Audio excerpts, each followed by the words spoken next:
The last email notification chimed on my phone as I shut down my laptop. Another successful day at TechVision, the software company I'd built from scratch over the past 5 years. I glanced at the framed photo on my desk.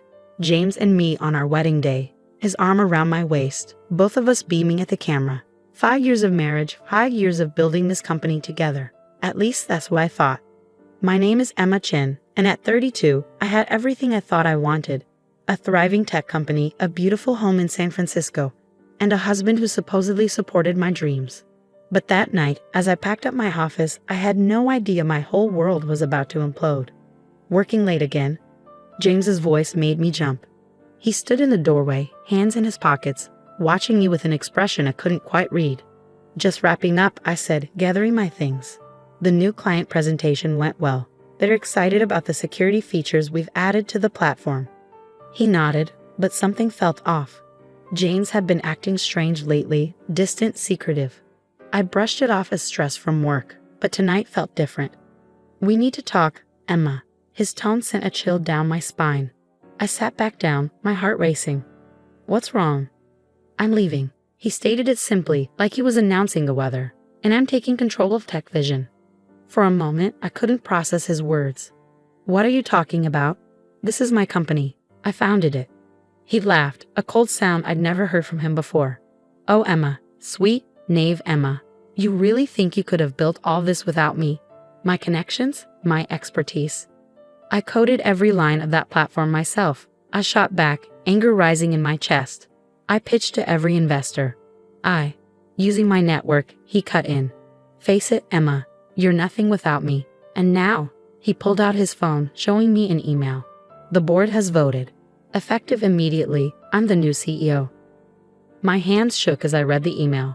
Somehow, behind my back, James had convinced the board to vote me out. My own company, my creation, was being taken from me. How? I whispered, though the pieces were starting to fall into place.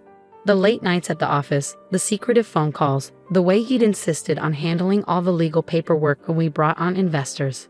It was almost too easy, he said, smirking. While you were busy playing programmer, I was making the real moves.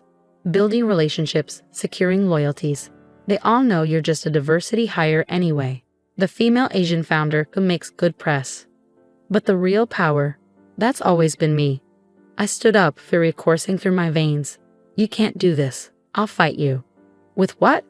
He laughed again. I've already transferred all our core code to my private server. The client list too. Good luck starting over with nothing. He walked over to my desk, picking up our wedding photo. You know what your problem is, Emma? You never learned to play the game. Tech isn't about code, it's about power. And you? You're powerless. The sound of glass shattering made me flinch as he dropped the frame, our smiling faces now cracked and broken on the floor. Clear out your desk by morning, he said, turning to leave. Oh, and Emma, don't bother trying to log into the system. Your access has been revoked. I stood there, surrounded by the remnants of my life's work, feeling everything crumble around me. But as I watched him walk away, something inside me hardened. He thought he'd broken me, but he'd just lit a fire. Thank you, I called after him. He paused, turning back with a confused expression. For what? I smiled, though my heart was racing. For the motivation. The next morning, I arrived early to find my key card already deactivated. Security escorted me to my office, where I silently packed my personal belongings into a box. As I walked through the office one last time, I saw the pitying looks from my former employees. People I'd hired, mentored, believed in. James watched from his new office, my old office, as I left, that smug smile still plastered on his face. He thought he'd won, that I'd disappear quietly into obscurity. He had no idea what was coming. That night, in my empty apartment, James had already moved out, leaving nothing but a divorce petition on the kitchen counter. I opened my laptop and began to code. I didn't need his stolen codebase or client list. I had something better. Knowledge, determination, and a burning desire to prove him wrong. You're nothing without me, his words echoed in my head as my fingers flew across the keyboard. I was about to show him just how wrong he was. Would you like me to continue with the next part of the story? 6 months after James took everything, I was working out of a tiny co-working space in Oakland, living on savings and determination. My new company, Phoenix Tech was starting to take shape. Instead of copying TechVision's security platform, I'd identified a gap in the market, AI-driven threat detection that could adapt and learn in real time. The irony wasn't lost on me. James had stolen my old code, but he'd forced me to create something better. My phone buzzed, another email from my lawyer. The divorce proceedings were getting messy. James was trying to claim intellectual property rights to my new venture, arguing that the ideas had originated during our marriage. But I documented everything meticulously this time. Every line of code, every brainstorming session, every development milestone, all dated and timestamped after our separation. Ms. Chen. A voice pulled me from my thoughts. Lisa, my first employee, stood in the doorway of my makeshift office. Fresh out of Berkeley's computer science program, she reminded me of myself at her age. Brilliant, eager, and underestimated. The demo is ready, she said, practically bouncing with excitement. I followed her to the development area where our small team had gathered. 5 people, that's all we were. A far cry from TechVision's 100+ employees. But what we lacked in numbers, we made up for in talent and drive. Show me, I said, taking a seat. The demo was flawless. Our AI system detected and neutralized threats faster than anything on the market, including TechVision's platform. But more importantly, it learned from each attack, growing stronger and more intelligent. This is incredible, I breathed, watching the system adapt in real time. How soon until we can present to investors? 2 weeks, Lisa replied confidently. We just need to polish the interface and run final testing. I nodded, hope blooming in my chest. We had something special here, something that could change everything. The next morning, I received an unexpected visitor. Sarah Martinez, TechVision's former head of sales, walked into our office unannounced. Nice setup, she said, looking around our modest space. Different from the old days, huh? I tensed. Sarah had been one of the first to align with James during the takeover. What do you want? She sat down, her expression serious. Things at TechVision. They're not good, Emma. James is running it into the ground. The platform's stagnating, clients are unhappy, and the best talent is jumping ship.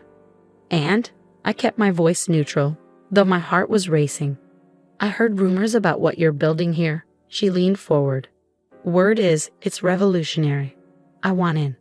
I studied her carefully. Why should I trust you? Because I was wrong about James, she said quietly. We all were. And because I brought you this. She pulled out a USB drive. Internal reports showing serious vulnerabilities in TechVision's security platform. James knows about them but won't allocate resources to fix them. He's too busy trying to impress investors with flashy features. I took the drive, my mind racing. This was valuable intel, but something didn't feel right. What's the catch? Sarah smiled. No catch. I just want to be on the winning team this time. And Emma? That's you. After she left, I had our team analyze the USB drive for malware before accessing it. The reports were legitimate and damning. TechVision's platform had critical security flaws that put clients at risk. I stayed late that night, wrestling with what to do. The ethical thing would be to alert TechVision's clients about the vulnerabilities. But James would find a way to bury it, and it would tip our hand too early. No, I needed to be smarter. Strategic. I called an emergency team meeting the next morning. We're accelerating our timeline, I announced. I want us ready for demo day in 1 week. 1 week? Lisa's eyes widened. But we haven't finished testing. Then we work around the clock, I said firmly. Trust me, our window of opportunity is now. The next 7 days were a blur of coding, testing, and refining. We practically lived in the office, surviving on coffee and takeout. But watching my team push themselves, seeing their dedication, I knew we had something special. The night before our first major investor presentation, I received another unexpected visit. This time, it was Marcus Wong, one of Silicon Valley's most influential venture capitalists. Impressive space, he said, his tone slightly sarcastic as he took in our humble office. We prefer to invest in product rather than appearances, I replied coolly. He smiled. James told me you'd say something like that. My blood ran cold. You're in contact with my ex-husband. He suggested I stop by, Marcus said, examining his expensive watch. Wanted me to see what you're working with, or rather, what you're not working with. I stood up, anger coursing through me. If you're here to mock us, you can leave. On the contrary, he said, his expression shifting. I'm here because James is worried. He's been trying to block your meetings with potential investors, spreading rumors about you. And when someone that powerful is trying that hard to stop something, he smiled. Well, it usually means there's something worth seeing. I studied him carefully. And what exactly do you want to see? Everything, he said simply. Show me what's got James' chin running scared. For the next 2 hours, I walked Marcus through our platform.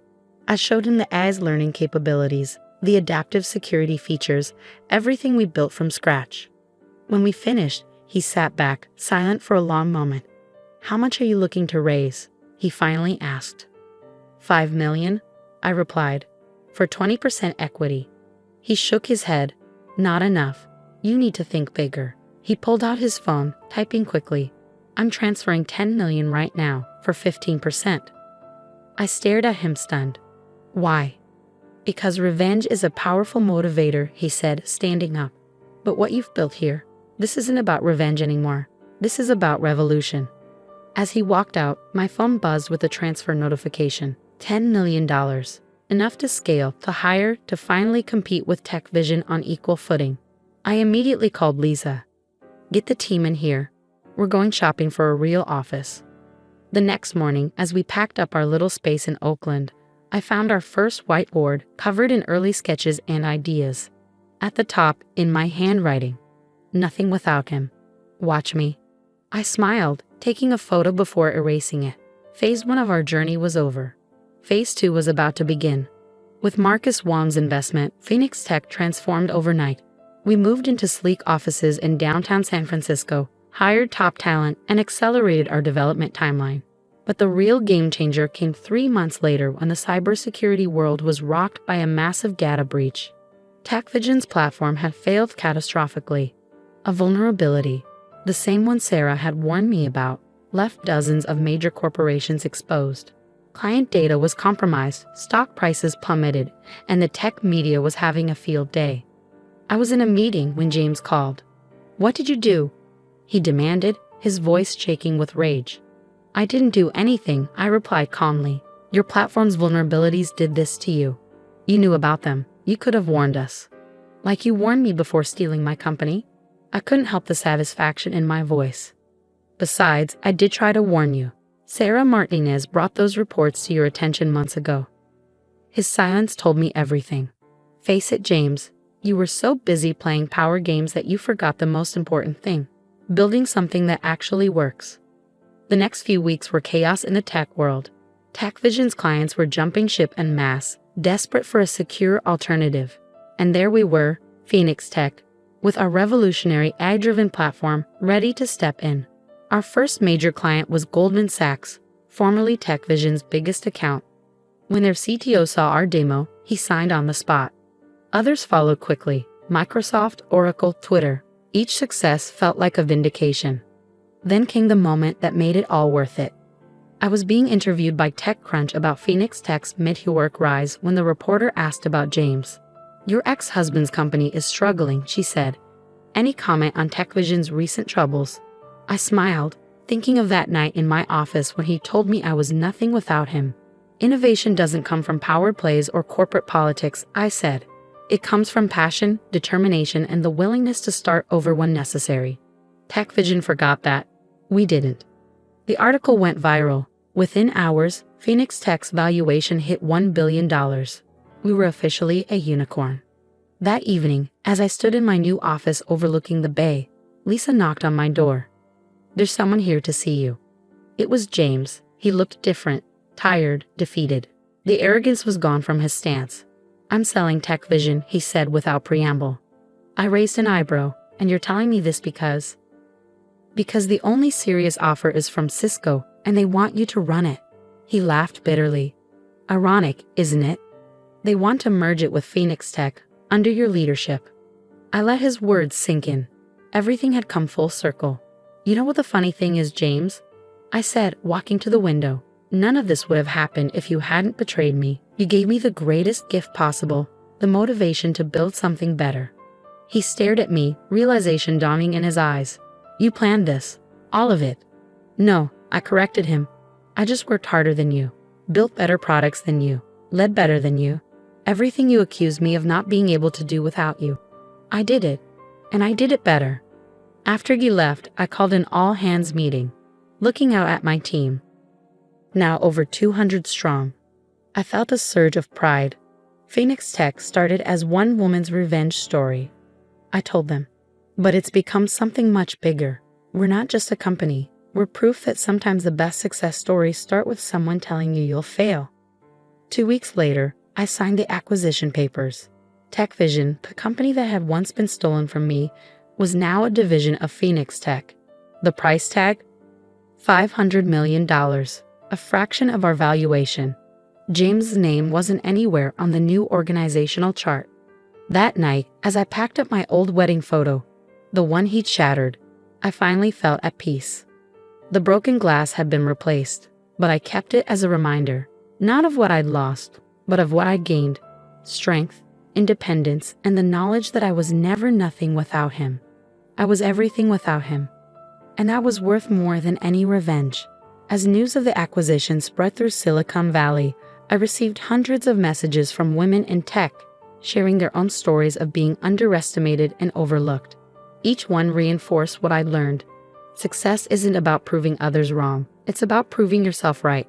Phoenix Tech continued to grow, expanding into new markets and technologies. We launched a foundation supporting women in STEM, offering scholarships and mentorship programs. The girl who'd once been told she was nothing was now helping others become something extraordinary. And James? Last I heard, he was trying to launch another startup. But Silicon Valley has a long memory, and some bridges, once burned, stay that way. As for me, I keep that broken wedding photo in my desk drawer. Not because I need it anymore, but to remind myself and others of an important truth. Sometimes the people who try to break you end up making you unbreakable. That's the thing about phoenixes, they don't just rise from the ashes, they soar.